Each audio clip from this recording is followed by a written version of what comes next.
You're listening to Maneuvering Mondays, a podcast about transforming work culture. This is the second part of the episode, and in this part, we have invited one or more guest experts to share their best advice to Marie from Zebra Apps. And your hosts today are Ike and Ivana.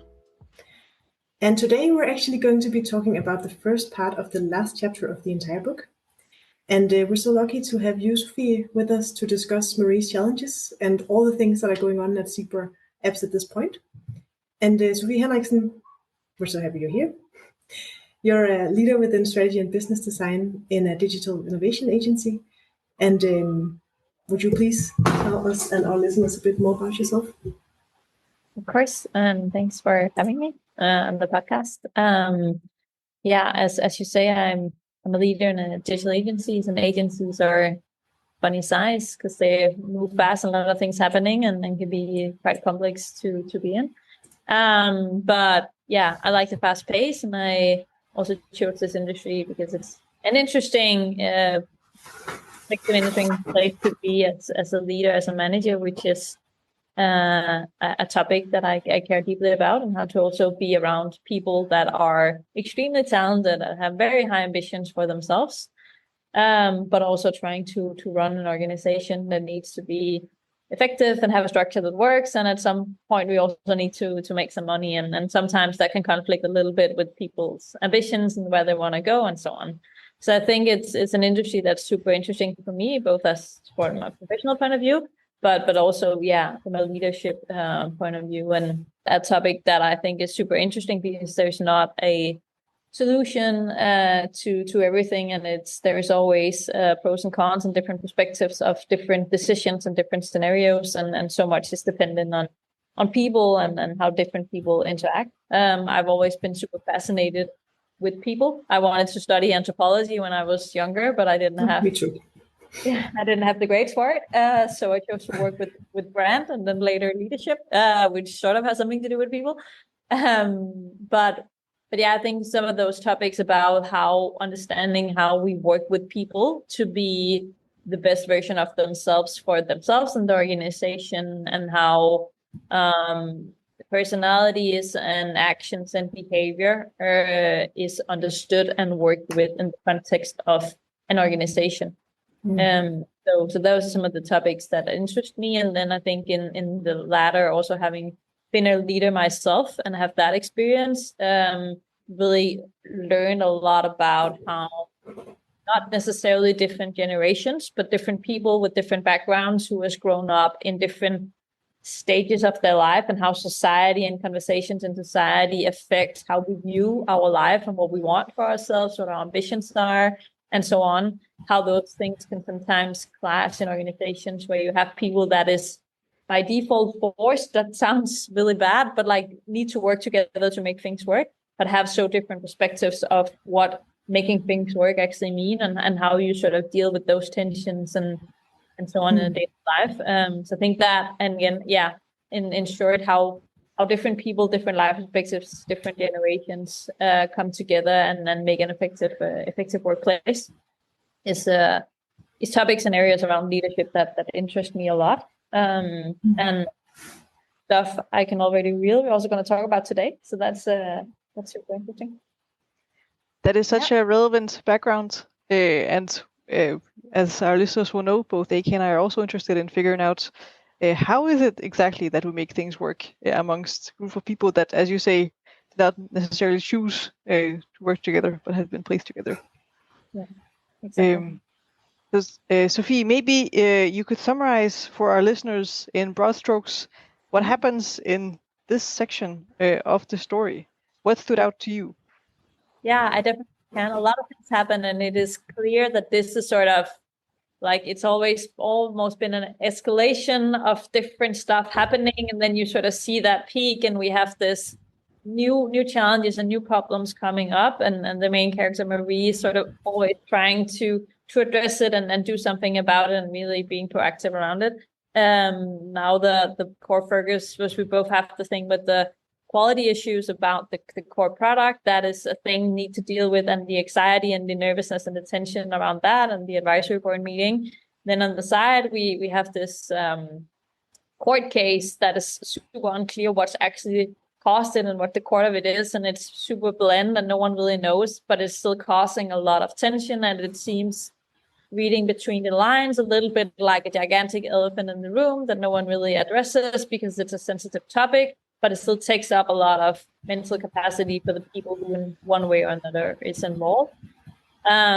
So that's sort of also happening on the side, and I think also curveball in the end with the old CEO or leader who comes back into to the company and sort of want to regain the proudness and the vision and so on, and what do you do about that when you sort of have moved on as an organization and someone else comes in. So I think a lot of things are happening, both like that you can read is happening in terms of trying to fix the different issues that is present and viewable in the company and that many people can see, but also and then the stuff on the side, which is maybe actually some of the stuff causing the problem, but there's not really seem to be a linkage between the actual problems and the what would you say, the challenges and the miscommunication and the lack of transparency between the different people in the organization. And I think, in short, all that is sort of coming together and ending up in sort of this traumatic situation. I don't know if that was it was not a one-to-one summary, but it was just some of my reflections reading through the chapter. That seems, if it was a movie, it would seem hectic and really high pace and a lot of clashes. Thank you. That was a great summary. And it's kind of a thankless task to being one of the very last guests talking about this chapter, because there has happened so much, and we are kind of looking at the very last strokes of what happens to this company. Yeah.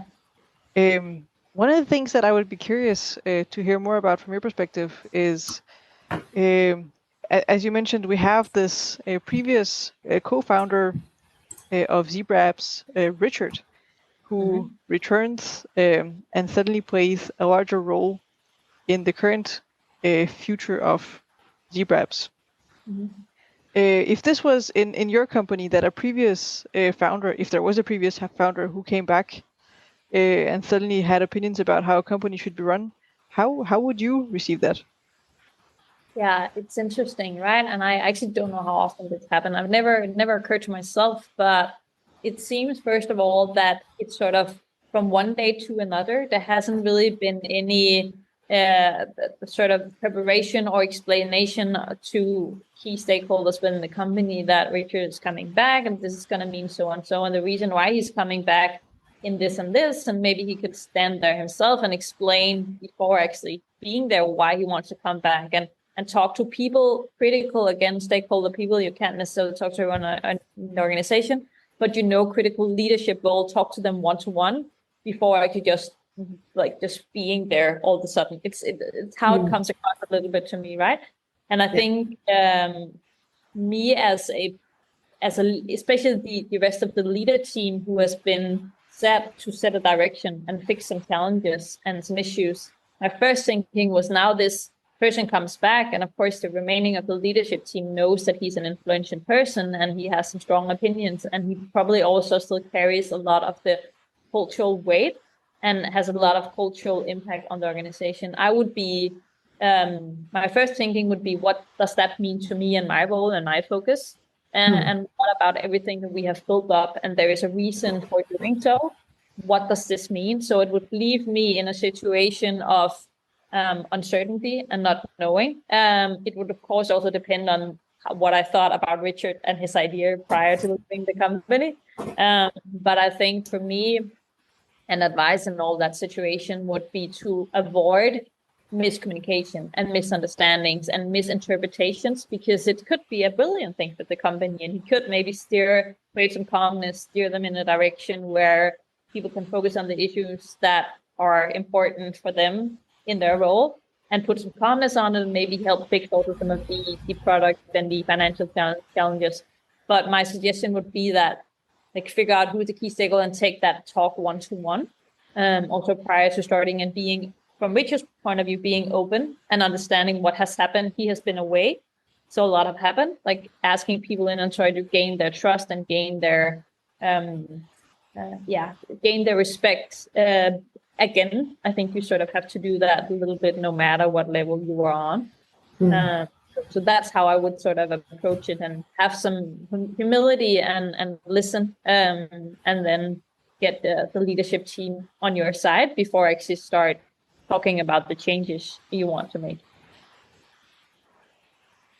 Yeah. That makes sense. And it's a good point that just because you once worked for a company does not mean that you necessarily know what has happened in that company while you were away for a number of years. Yeah, even though you are an important character with, as you say, like it is very clear that he holds some cultural weight and he's respected, at least among some employees. But as you say, like so much has probably happened since he left. And I also think it seems like catching them all off guard is not the best situation. When, No, and I think everyone in this sounds slightly horrible, but everyone in the organization is replaceable, even the founding father of a company, right? Because if you manage to build a company, your primary goal as a leader should be that you should be able to pull yourself out of the day-to-day and the administration, and the organization should be able to live on. In my opinion, otherwise you haven't done your job. If the organization too dependent on you as a founder or as a leader, then your grounds are uncertain. So I still think that, again, if everyone is replaceable, then when you come back, you still need to go in with the mindset that the organization has changed. And I might be able to play a big part as I once did, but I need to understand where this organization is today. And no one can succeed on their own. So if the risk is that everyone is going to turn their back on Richard, I know he might be influential, but because they feel like there's clashes towards what they have been working on, then he's not going to be successful, right? So part of this is getting people on his side to be able to turn it around. What about this savior figure that Richard has about him? For me, this is an important part of many company founding stories, is like this myth of how a company came to be. At least in the company where I currently work, we do have like the founding myth. There's some sort of story that goes with it. In your opinion, how important is the founding myth of a company, and when could it potentially be detrimental to what the company actually is? Yeah, I mean, it can be both, right? You have heard all the stories of the companies that didn't really follow innovation and technology development, and then they just all of a sudden just was zero worth. And then you heard the stories of those companies, right? Where you sort of stick with your legacy and not develop and not disrupting yourself, or whatever those fancy business words are. But I think so at some point it can be detrimental. So I think it depends on what level it is. If it's about a purpose and a grounding reason for why we established this company and why we do what we do. So it's more about heritage than sort of legacy. To me, those two are different things, because an heritage and a core idea of why we do what we do can be solid and can be strong, and a way to sort of align people also in the context where you have so many conflicts and it's hard times. Having a leader and a founder who can stand up and say, why we're doing, why did you decide to come to this company, and this is still our vision, this is still what we're fighting for, and so on. That can be super, super powerful, I think, too, especially in hard times. But I think it also depends on whether that sort of founding story and founder has been grounded in the company from the start, and has that been part of the history from the start and carried on, even though that founder is not there anymore. So I think there's difference in how powerful a tool it is. But of course, I think, again, the opposite side, which my first example is a fine balance between not letting that founding story or founding purpose be hindering development of an organization to follow along with time, and that goes for both product and structure and leadership and so on. Because that would be the downside of it, right? So I think it's a balance, and it depends on how you actually choose to leverage that that founding story or vision in your organization.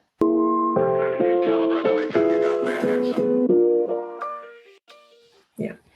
Sofie, I would be curious, in your opinion, who can have intentions for what a company does or a company is? Because here we have a number of examples where employees from the company have some intentions. We have some old co-founders who have intentions for the company, and maybe less so the actual CEO of the company right now. So who is allowed to have intentions? Who's allowed? Everyone.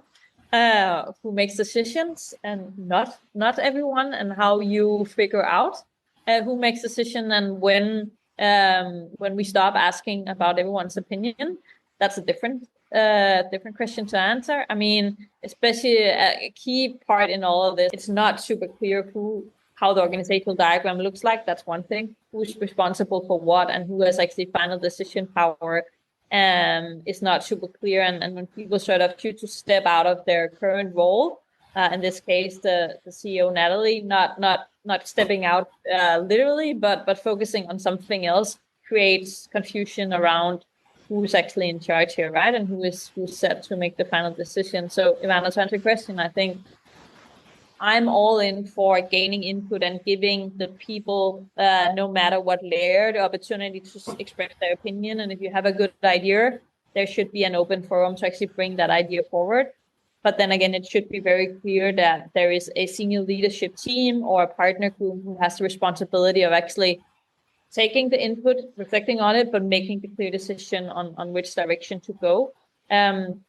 And also, as a leader yourself, if you feel unclear where your mandate is or what you have the decision power to do or not to do, then I would say, as a middle manager, what leadership step you're on, always address that and actually demand that you know what have I decision power to make decisions on, and what don't I have, in order to avoid those situations where there's miscommunication, and worst case scenario, you make a decision that is then, like, the worst case scenario I could think of is, as a middle manager, you make a decision and you inform that team of that decision, and this is how it's going to be, but you haven't really aligned with your own manager, your own leader, and he or she expected you to do that, and then you have to go back and reverse that decision, or that can create some really bad communication, and this not lack of respect and so on across the different hierarchies. So I think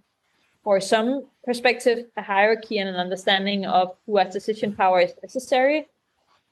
But again, figuring out a way where there is a space and there is a culture that support people in bringing forward ideas and perspectives on everything in the organization. Yeah, I think I had a question, and I think you actually already answered it, because in this section, we also, exactly as you were alluding to, we learn, or Natalie finally kind of steps up and wakes up. She's been very absent for a long time. We don't really know what she's been up to. But in this section, she really kind of steps up. But what she then decides to do is that she now, after the ad board, she says she wants to fix Oslo. So this is like, she wants to fix the UX, the learning paths, the teaching experience, even though she actually has people hired in the organization to do this exact job. Yeah. And my question was, like, how do you think she could or should be fixing things in another way that would not involve her kind of stepping over someone else's area? Or do you think it's the right thing to do as a founder to at this point step in and say, okay, you couldn't do it, so now I'll take it from here? Yeah, and this is a typical scenario or situation we often see, right? As a CEO or a whatever top management choose to intervene in stuff that they shouldn't. And there is two key problems with that, right? As you say, as you hint to, AK, is that the people actually hired for this, there will be a clash there, and you sort of in between the lines say, I don't think you're good enough to handle this issue, so now I'm going to step in and do it. So that's one critical thing, and let me come back to that in a second. And then the other thing is, of course, her as a CEO, no matter how big the company is, all people's eyes on the CEO, right? And you really need to reflect about that whatever you do and whatever you choose to put yourself into, people look at that and say, and are very observant about that. What does the CEO choose to meddle with, and what is his or her perspective, and what role does she take in the company? So as a CEO, you need to be very aware about also your internal brand in a way. How do you act? Because people's fingers will always point to the CEO, so people will be very quick to ask question marks if she's not present or if she's doing something else. Then that person is really in the what do you say, like bullseye, like people are looking at her to set direction, right? So I think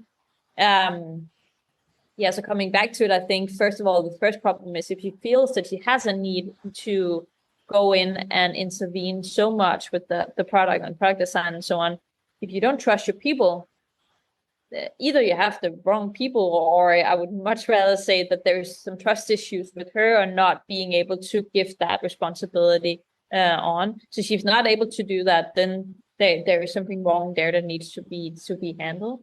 And I think I would much rather want to be a little bit more practical and direct, give some concrete advice instead of just going in and saying, now I'm going to take this over and now I'm going to invest all my time in this because it needs to be fixed. Instead, I mean, it is the CEO's job to also figure out where the challenges are on a bigger level, and then prioritize, okay, what do we need to fix to make sure this company is run as effective, as profitable as possible. But identifying the issues is not the same as having to solve them.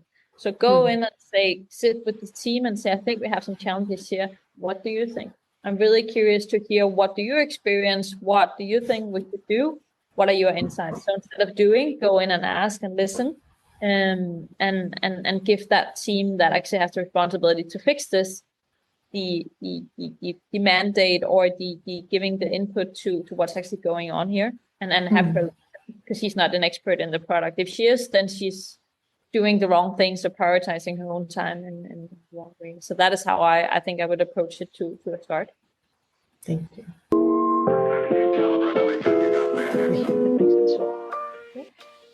I kind of want to shift gears and talk about a specific section of both this section, but also something that is a bit of a theme throughout the book.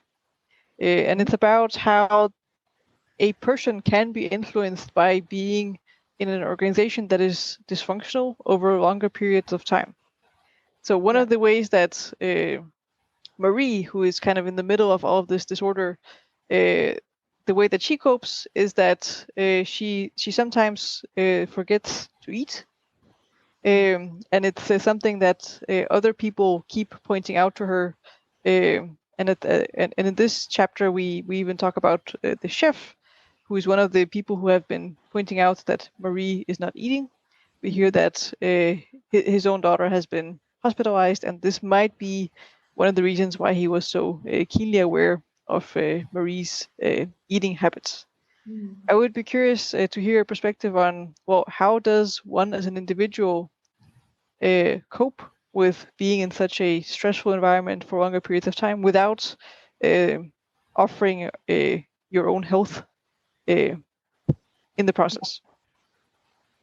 Yeah, and that's, now we're into a topic on employees' mental health and well-being and work environment, and this is a difficult topic, right? So this is one that many organizations struggles with, because it's also, especially when we talk mental health, the question always becomes, to what degree is it the employer's responsibility to make sure that the employee is doing well?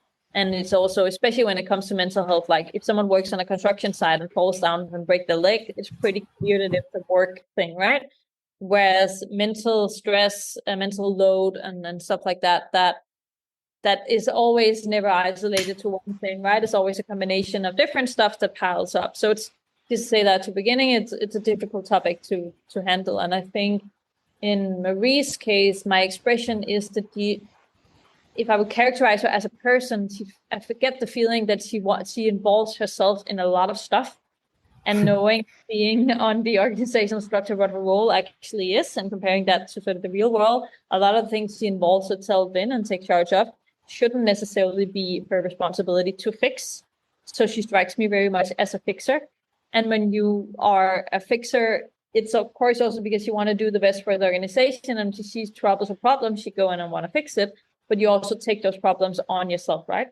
And if you believe you can fix everything, you take that on your shoulder, and that affects yourself self a lot. I've also been similar, and I think that process of realizing that you can't fix everything, that you can't manage to do everything, and that's a hard realization, but also understanding, figuring out a way to say, here's a challenge, here's a problem, it's not my job to fix. I can highlight it, and then I can point to what should be done, and then leave it there. So that mental capacity of being able to say, some stuff I need to leave and put out of my brain capacity because I can't fix everything. I think that's definitely something that I would advise her to work on. And also the thing about taking stuff in that's not really, it seems like they're also in this chapter, the court case with Andrea and Frank. Of course, there could be something from a position that she should be more involved in or whatever it is, but it seems like she's mentally, emotionally very involved in something that has nothing to do with her. Yeah. So there's the distinction between how to involve yourself in stuff and how do you keep on your own lane and sort of protect yourself and your own mental health. And then I think, and that has nothing really to do with the organization and so, but there's definitely, she ends up taking, I don't remember if it's a few months, she takes a period off because it becomes too much, right?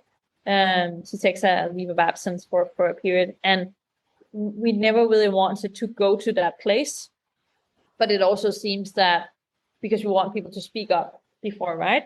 But it also seems that there's not really, because all these problems are happening on the organization, and she has the conflicts or the thing with her own manager, so she probably don't really feel she can talk to him. So it always strikes me that to defend her a little bit, there's not really a comforting space or someone to go to and say, hey, I'm not feeling this good, I'm not eating, I'm feeling stressed, what are we going to do about it? I don't really read into it that she has a place or a person where she feels like she can say, this is too much, can you help me, and be welcomed with open arms and understanding. So that's, I mean, on the organizational side. I think in general, to answer my first question, not a clear answer, because if I had a clear answer, I would be way more rich than I am, I think. But to all that on the organization, what does the organization, the employer has to take care of, and what's on the employee. I think in general, it's up to the employee to be aware of your own mental health and know yourself to a certain degree, that you know, what can I take? Because that's also different from person to person, right? What would I take? What can I do? What is my threshold in terms of work and relations and so on? And some people have more capacity for more than others, but that's on the employee to know yourself and speak up if it's become too much, because you can't expect that a leader shouldn't just sit back and look and expect everyone to come to them, but you can't expect a leader to know everything, especially not in this space. So it's up to you, I think, to speak up and know your own limits, but then it's up to the organization and the leader to welcome that and take that with open arms and take it serious, and have the setup and the resources and the focus and the time to prioritize that and say, okay, how can we help you? What can we do? How can we fix it? And then also creating an environment and a culture that is open and transparent and would allow Marie to feel comfortable opening up before it's too late and say, I feel like this is a little bit too much. If I keep going like this, whatever the formulation could be, I'm going to end up in a bad place. And so she doesn't end up actually when it's too late and she has to take the leave period. That was a long answer, but I felt like there was different elements to catch on here. Yeah, but it makes sense. And I think what you also said is that just to get back to her leader's role in this scenario, that we get the sense as readers in this section or in the entire book actually, that he could be better at creating that space where she feels safe and comfortable talking to him about this. But in the end of the day, it is her own responsibility. So I think that it makes sense. And I think that many people have tried to point to this at this point in the story, but she's just so absorbed in everything that's going on that she has a hard time kind of listening. Yeah, and I think you're at that stress level and so many things, and you have a tons of things in your head. People saying, because I've been in a similar situation. People saying that which is only an expression of, like of what's the word for it? Like that I care for you and that I'm concerned about you. It only comes from a good place, but when you're in that space and you have 100,000 things, it can quickly come across as like, it's fine. I'm okay. Like you throw it away, like you brush it off because you don't have time to manage it. So you don't necessarily see people's concern and take it serious. And that's also a challenge, right? How much do you think she should be sharing with her employees about this? Like if she's feeling stressed out and they kind of pointed out, how vulnerable should she be in that space? Do you think personally? Because of course that's probably a question of leadership style. Yeah, and I think vulnerability in leadership style and openness, I'm all 100% a fan of. That's what I practice myself, and what I have learned is that if I have the guts, so to say, to be vulnerable and share myself and what I have struggled with, and if I'm under pressure at some points or whatever it is, and be personal with my employees, what I've experienced is that they often then are more give the same back and feel that it's a comfortable, safe space. And then I often has completely catched stuff happening before because they've opened up and I was able to do something about it. So in general, that sort of leadership style, I would preach any day. But I also think there's a big difference between what you choose to say, because you also are a role model for your employees. So the way that Marie has handled it and not really saying anything and just piling up and trying to solve all issues and sort of a little bit, now being very harsh, but like putting it aside when people have sort of addressed that she seems a little bit discreet and all over the place and not eating and so forth, that she's not really setting a good role model for her employees. And I'm 110% sure that all the employees have noticed this shift in her.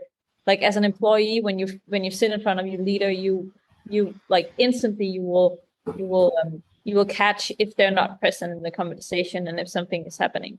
So I think in this case, my suggestion would be that she needs to have a plan. She needs to realize for herself.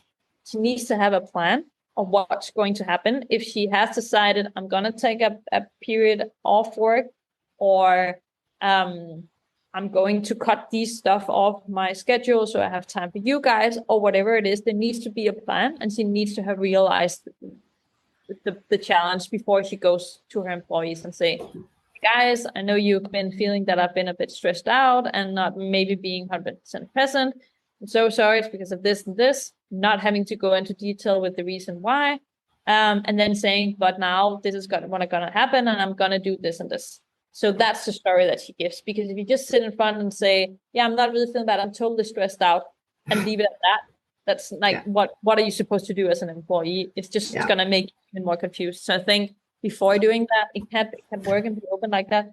Have yourself figured out what you're going to do about it, what the situation is, so you leave your employees with more answers than questions.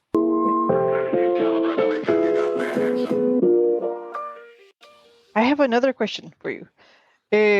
We also learn in this chapter that Mark has been trying to mold Natalie into becoming a CEO. And she keeps defaulting into developing products instead of actually running the company. For me, this raises an interesting question of, well, can everyone develop into every role, or is there some sort of natural interest that we should be listening to and following that? And how do you know whether to try to develop or kind of stick with what your natural tendencies are? Yeah, that's a good question. I think it's interesting to also, Natalie was appointed CEO, so I suppose that someone saw that potential in her and saw that she was the one to run the organization. So she definitely, I'm sure, have some skills in that. I think it's not necessarily, again, this is an employee, you should be able to go up and say, I give feedback and say, I think that you are prioritizing wrong or whatever it is. You should be able to do that to your leader as well. If you don't have that, then there's something wrong in that relationship between employee and leader. But I don't necessarily think that it's task or job to do it. I mean, the board or whoever appointed her CEO is sort of, I mean, it's up to them to also figure out, is she prioritizing and focusing on the right things? I think, again, for a part of the reason, if the core problem is identified in the organization as the product, it is something that she needs to care about. But again, there's this fine line of identifying the problem and deciding, now we're going to focus on this. This is the focus for the next quarter. We're going to invest time and resource in this. And there's a difference between that and then actually being the person to fix it. And I think this is a classic one as a CEO. If you always have a background of some sort, like what is your specialty? And that department in an organization who is in charge of the CEO's specialty always have it hard, because you cannot middle in with the stuff that you know something about. But I think she needs to decide, right? And she needs to, figure out like what to do, what the direction, and what are we going to focus on, but then leave it to that team to sort of decide on that. And I think as a CEO, it's so important that you are the most important to me. Almost no matter how big the organization is or what type it is that the CEO is never ever too deep in something, because the CEO always needs to be present, both physically but also mentally. Place him or herself in those situations where it's relevant or critical, and be very aware of that. If you spend all your time over here, there's an entire organization who don't see you or are in doubt of what they're going to do. So that holistic view of where we're going together and understanding how everyone plays a part in that, I think is super critical. And going too much into the product, she's missing out. She's like turning her eye away to the rest of the entire organization. So the worst case is she picks up the product, and then in the meantime, a lot of other problems that she haven't had her eyes open to has happened, right? Yeah, exactly. Yeah, that makes sense. Did you have a follow-up question, Ivana? Can I ask something? Go ahead. Okay. Because I had two themes I would like to cover before we need to round off. And they are two different themes. So I will start in one of the two. In the beginning, when you did the summary, you said something that I really think is spot on. Or you said multiple things, but one of them was that we see there are some visible problems. Like we can see at this point that the company is in deep trouble, like financially, the product, all the stuff. But you also said there's a lot of things that we don't really see, but that we sense are problems. And I think this is also what the story is about, like all of these small dysfunctions, small comments that we hear that says something about the culture of the company and what's going on. And I just had two examples of that. And one of them was the whole situation with the engineering department, that we learn in this section that they have changed the way that they set sprint goals, because now they set the goals based on a value. And we also learned that they did not talk to their leader, Jenny, about this. They just decided to do it amongst the teams. And when Jenny finds out, she gets upset. And she basically says, like, this is undermining me as a leader, that they just made this decision without me. What do you think this says about the dynamics? And in this kind of self-organizing team setup, how involved should a leader be? Yeah, that's a good question. There's definitely some reason to figure out why the team just went ahead and did that. If Jenny had the clear understanding that the dynamic was that those kind of decisions you don't just make, you ask your leader. And I think that sense of feeling based on how your organizational structure is, how flat it is versus more of a bureaucratic organization, you should, as an employee, if everything works right, have a pretty good gut feeling of when do we ask for permission or when do we just do. there's something there that's, especially with a decision like this and the way that Jenny directed, there's something missing there that hasn't been clearly communicated. What do you have the power to do, and then what don't you have the power to do? So there's definitely something there. But I think especially with that kind of sort of structure in that team with the small groups, there is a sort of a dynamic, not dynamic, a scale, well, how far you can take this. But I think there's something interesting in organizational structure where you look more into giving decision power to the experts in the group they are in. So if that group and in that such sprint group together as engineers, they decide that we want to try this because of this, this, and this, then it's up to that group to decide to try this out because they are leading that specific space. And then it's up to the leader to take care of the more administration personal stuff like salary and all that more basic stuff. But I've been trying to give the power to the ones who are focused on live with the problem every day and are focused on that. That's just different leadership style that they of course don't have. But again, I think it's interesting in those sort of scenarios.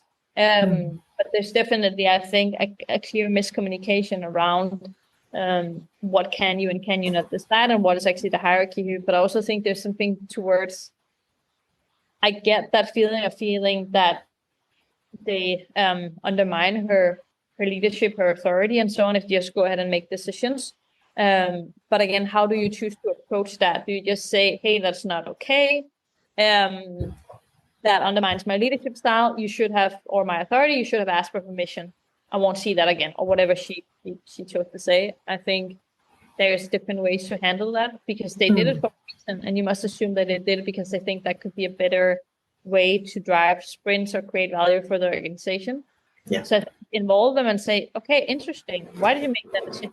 Sort of, again, different ways of approaching that, so you don't leave your employees with like paralysis in terms of doing anything, taking any actions, or feeling that their leaders don't trust them. Or so again, there's different ways I would approach that situation that happened there, if that makes sense. Yeah, absolutely. And I think it's also a little bit back to what we talked about with Richard, that it seems when reading this that it's something like Richard would have thought it was a great idea and he would just have welcomed that initiative from the teams, whereas Jenny sees it differently. Yeah. And maybe that says something about where Jenny is at this point in the story, right? She is, she's under a lot of pressure. But I mean, also there is, if in a general, more organizational level, if you have too many of those situations where someone makes a decision on something that they believe is better for the company, and there's too many disagreements, then I think that someone else thinks that's not a good idea. One thing is leadership, decision power, and that dynamic. An entire another thing, and that's, I thought of it because you brought in Richard, is that it signals to me that there's not a clear goal or not a clear why or purpose or position or whatever we want to call it, but like, what are we working towards here? What are we doing? Like, what is our shared goals, organization level, on a team level, and so on. If you have too many of those clashes where there's disagreements of like poor decision of what is a good and what is a bad idea. And how do you set goals for self-managing teams? How much should they set? How much should they have freedom to set for themselves, and how much should come from like a leadership direction, do you think? Yeah, that's also a good question. These self-managing teams, you have different roles in them in terms of one that sort of puts forward a proposal and one that needs to decide on it. And there's a whole theory behind that I won't go too much into. But it's actually said to have those self-functioning teams that can make decisions and run on themselves. But I think in order for that to work, which is on a product strategy level, on an engineer strategy level, data strategy level, whatever it is, what the business unit we're in, if that to work, that requires a very, very clear-cut and solid organizational strategy, a company level strategy that is not only saying, this is our vision, this is what we're going to do, but what does that organizational strategy overall mean for product, for HR, for different departments? So there needs to be a clear involvement from the self-managing teams, from the different units, from one to call them, in developing that strategy. and having the understanding of what does that mean. So there's not a gap between, you see it all the time, right? There's like a corporate strategy, vision, whatever, and everyone's a little bit, yeah, it sounds great, but I don't really know what it means. And then self-managing team won't work, because then you, not at least in terms of developing, because there's not a clear direction of what are we actually working towards. So the fit between what is the goal, strategy, focus for my unit, my team, my part of the organization, and how does it fit up? You need to be able to answer, how does that fit with the overall organizational structure? And if that structure change, or organizational strategy, and if that strategy change, if there's any pivoting, going back again. And this is all coming to change management, being able to clearly communicate to those teams. What does this mean to your team? Yeah. I think it's critical for that structure to work.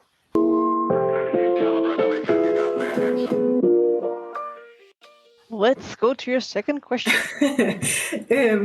So my second question is, it's a very small detail, but I just noted it because I kind of had a reaction to it. And it's this point in the story where Marie is coming in later in the morning because she ran into someone at a coffee shop, and she ended up having a talk with that person, Todd from Convo Systems. So she comes in a bit later this day, and her colleague, or what you would say from the leadership team, makes a comment out loud in the office saying like, "Oh, you're coming in at a late hour," kind of as a joke. But still, I just picked up on this because we also know at this point in the story that Marie has been working like endless hours for Zebra Apps, and is really putting all of her heart and soul into making this company work. And still, when she comes in late in the morning, someone makes a comment about like, "Oh, you're coming in at a late hour." What do you think this says about the company culture, and how would you react if you heard such a comment, or if someone said that to you? There is so many layers to this small happening, right? Because first of all, let me start there. There's something wrong with that person, I would say. They have something themselves. It signals a culture that is extremely competitive, or extremely not win this together, or not wanting the best for your colleagues. So that's, I think, is one thing. I think in general, if it's your colleague from the other team, or you're more or less sort of on the same level, or you can be in different levels, but it's not your manager, it has nothing to do with you in that sense, other than you work together. Sorry for swearing, but stay the fuck out of that. Like, it's not his or her business.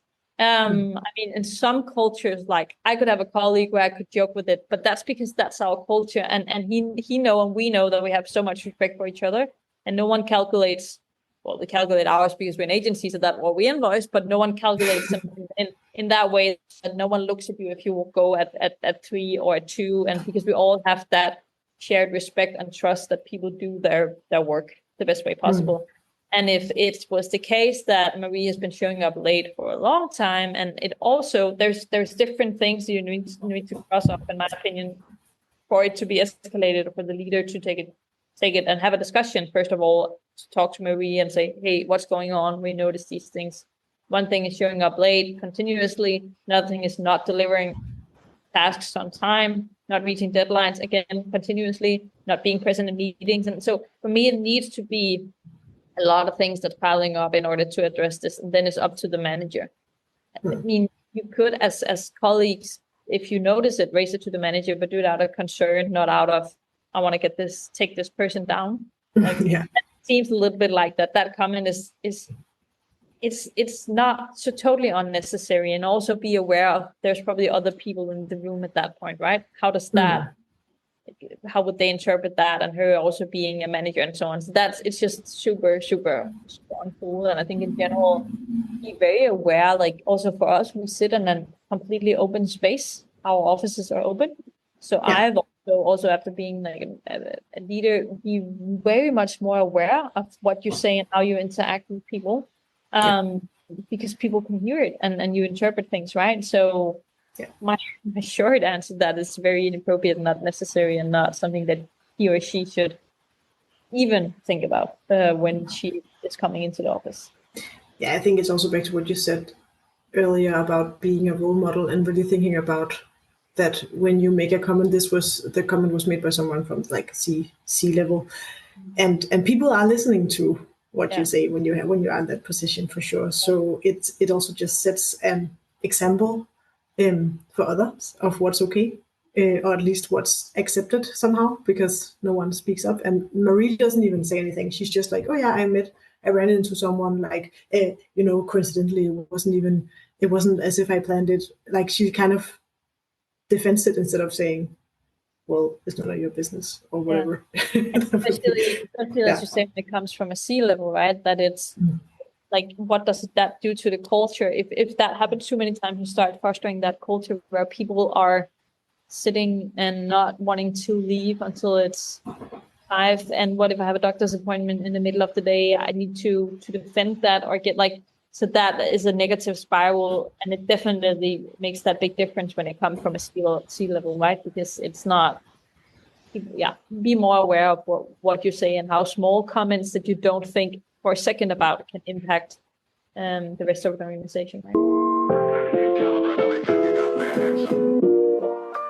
I think we've gotten well around into the many themes that we started in this chapter, and Sofie, you have shared your perspectives very nicely. Yeah, but I think we should ask. Yes, I think we should ask. Yes, there's one episode left. What do you hope will happen in the last episode of this book? Yeah. I don't remember how exactly it ended, but I think it ended with Richard showing up in the room. Showing up, yeah. There's something about my wonder was, I wonder how, because it seems like everything is going sideways right now, right? There's problem with the product, problem with the finances. It's not really looking good. So my thought is, how much does he actually knows before entering? That's one thing, right? So what will he actually do, and what will my hope is that that's a good question. I hope that there will be a happy ending, that they sort of manage to turn it around. But I think it also, in doing that, the realization that this is not a quick fix. No advisory board meeting, or no culture plan, or whatever it was today. Like, this is not, we go in and we set up this initiative and then everything's going to work. I hope that if he chooses to come in, realizes the problems that are there, chooses to talk to the individual managers, do his own research, figure out what coming into the core of the problem, and then figuring out, making the hard decisions. What needs to be cut, what needs to be changed, who are the people who needs to help me in this. So taking the leadership team that he trusts and has the confidence that can do this, and then get them on board and making solid changes, and then not focusing on the quick fixes. But in these scenarios, turning this organization around with all the challenges there is, either you don't, or you make the hard decision that is needed. And that could be letting people go, that could be cutting off some stuff, there's a lot of different things, right? And we don't know enough about the organization thing to make those decisions. But I think that will be my hope, that there is someone that takes it serious and cut off all the small things and remember the employees in this, like remember the people, and put the people first. Because if you do this big change, and your people are completely exhausted and burned out and no one has zero energy left, then changing the organization around in terms of finances doesn't really matter if all your people are burned out afterwards, right? So there's a lot of things about remembering people and getting people on board, and just listening to people and getting to the root cause of all those challenges that seem to sort of happen because the root cause haven't been treated. Like, now I sound like using a medical analogy, but that's how it seems to me, that there is the root cause hasn't been fixed, and that's what's causing a lot of these dramas and conflicts and stuff. Well, we will soon find out how the story ends. Yeah, Sofie, this was really great having your perspective on this story. If our listeners are curious to learn more about you, where can they find more information, or how can they reach out to you? Yeah, of course. They're more than welcome to reach out on LinkedIn. I think that's the easiest. I'm very active in there. So my name, Sofie Henriksen, is pretty straightforward. So reach out there. I think that's the easiest to find me, and that's also where I post different stuff that I speak about and write about and so on. So yeah, feel free to reach out on LinkedIn. I reply all the time, and I would be happy to discuss these themes with people. Thank you so much. It's been such a pleasure. Thank you for helping us with the last chapter. Of course, my pleasure. It was very interesting and good questions. Thank you so much.